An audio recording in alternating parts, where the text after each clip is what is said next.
Hello students, welcome to online course of Mechanical Measurement and Metrology. Myself Abhishek Trivedi from Mechanical Engineering Department at LJ Institute of Engineering and Technology. We are discussing system of limits, fits and tolerance as well as the gauging system. In the previous lecture, we have started the concept of fits. For understanding the concept of fits, we have discussed the concept of hole and the shaft. First of all, recall the basic concept of the hole and the shaft, that the hole means whatever the mechanical element is there. If we are concerned about the internal dimensions of the particular element, then those particular elements are known as a hole. And if we are concerned about the external dimensions of the particular component of the mechanical element, then those particular elements are known as a shaft. Then we have started with the concept of the fits. Fits means the degree of looseness or the tightness of the matting parts, then it is known as a fits. And we have classified the fits in the different categories like clearance fit, interference fit and transition fit. Today we are going to discuss the detailed description of the clearance fits, how the clearance fits has been generated and what is the basic, or we can say what is the necessary condition for generation of the clearance fits. So let us start with the concept of clearance fit. Before understanding the concept of the clearance fit, first of all let us understand the two terms hole and the shaft, as we already discussed that what is the hole, what is the shaft.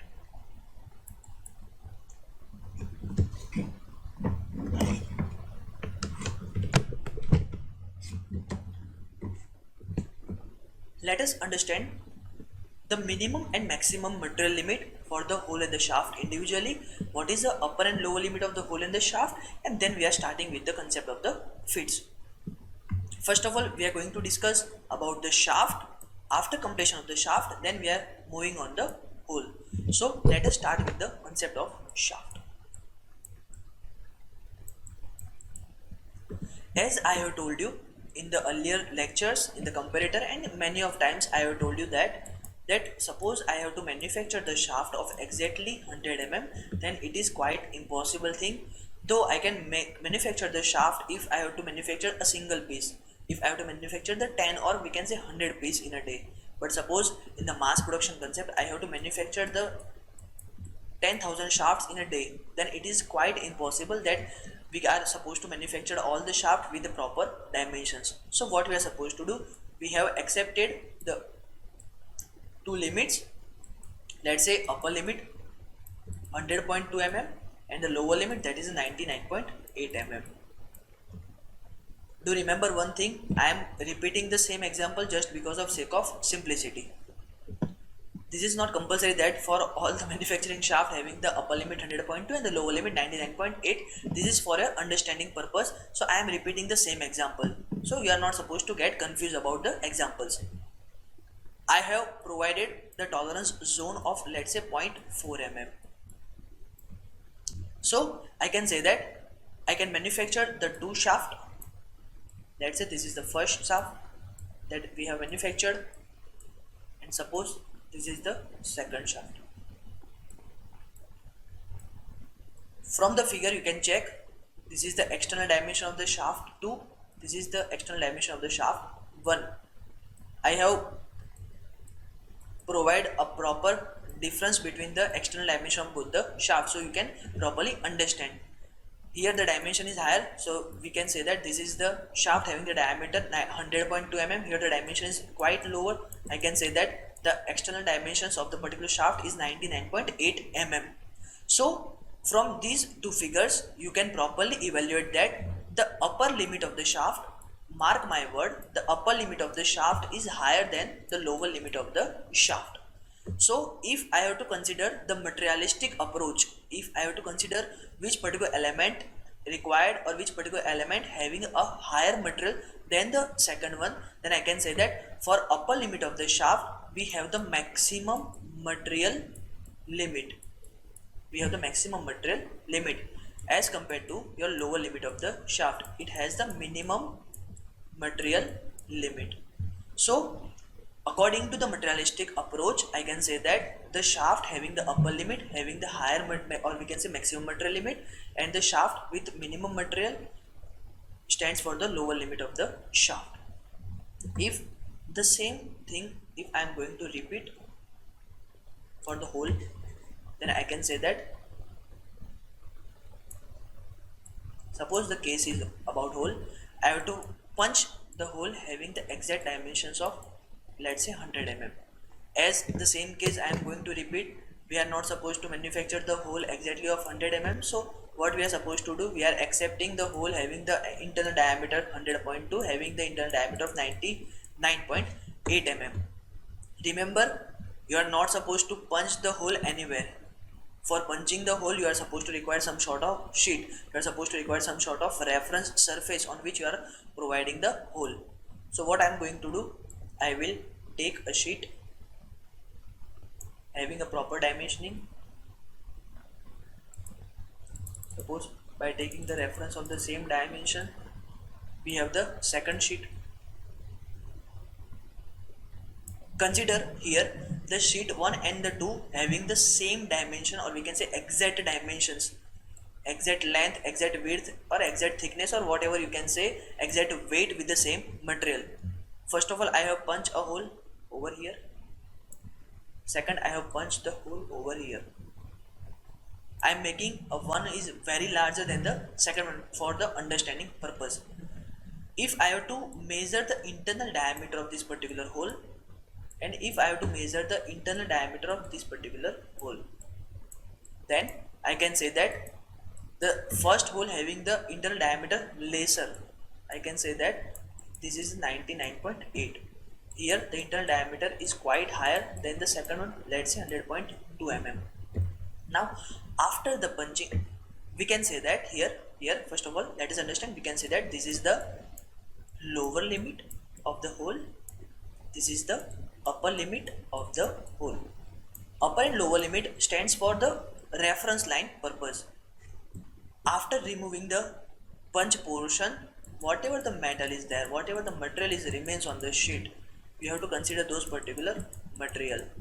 So particularly in the first case, or we can say where the lower limit stands, we are supposed to find the maximum material limit, whereas in the second case you are supposed to find minimum material limit.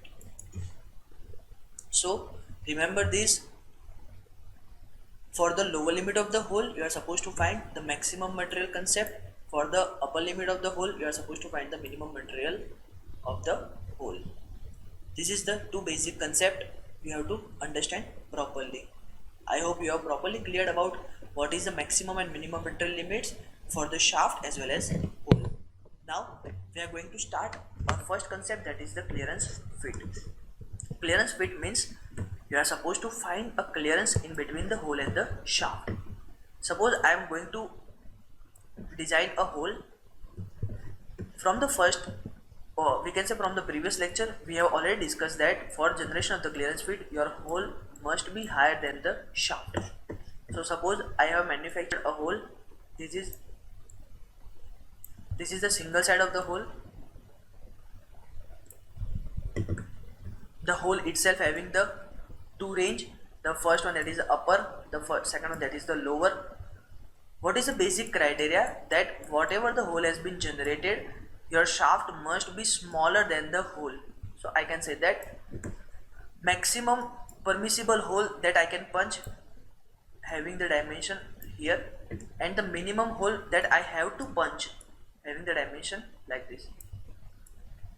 So I can say that whatever the minimum requirement I have to fulfill, my shaft is smaller than those particular requirement. So I can say that this is the basic requirement of the shaft for providing a proper clearance. Now this is the upper limit of the shaft itself having its own lower limit.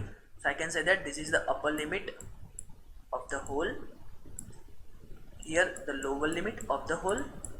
Here we are starting with the upper limit of the shaft, here we are supposed to provide lower limit of the shaft. Whenever you are supposed to provide, or whenever you are supposed to show that we are dealing with the limits, you have to make a hatching over the limit portions.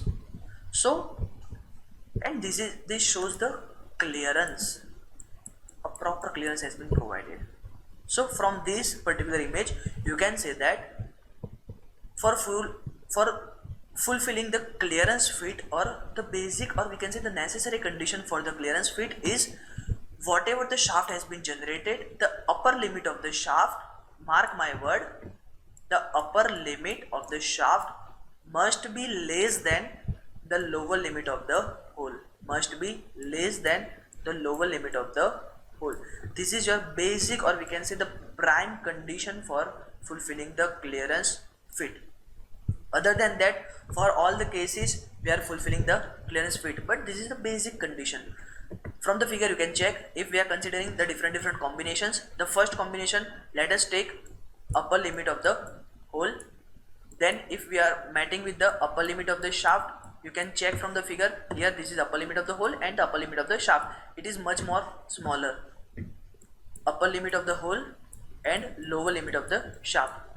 Once again, upper limit of the hole and lower limit of the shaft. It is also smaller than the basic requirement.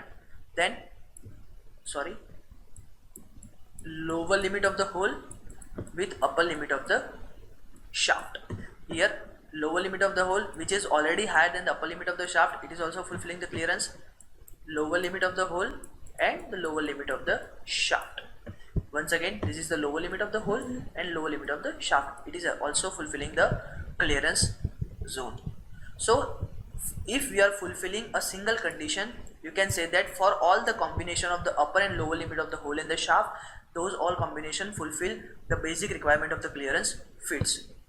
If you have to find the maximum possible clearance, so I can say that both the extreme conditions fulfill the maximum possible clearance. So I can say that the upper limit of the hole and the lower limit of the shaft fulfilling the maximum clearance value, or we can say maximum clearance zone.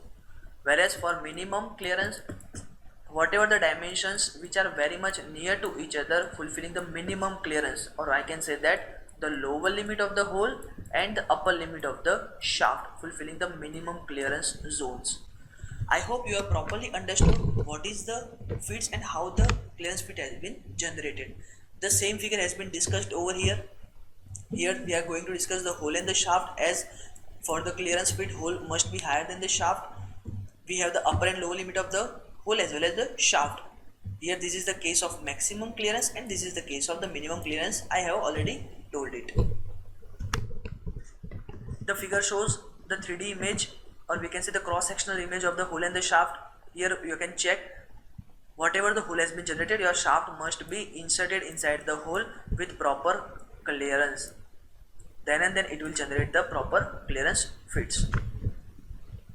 The largest possible diameter of the shaft and the smallest possible diameter of the smallest hole.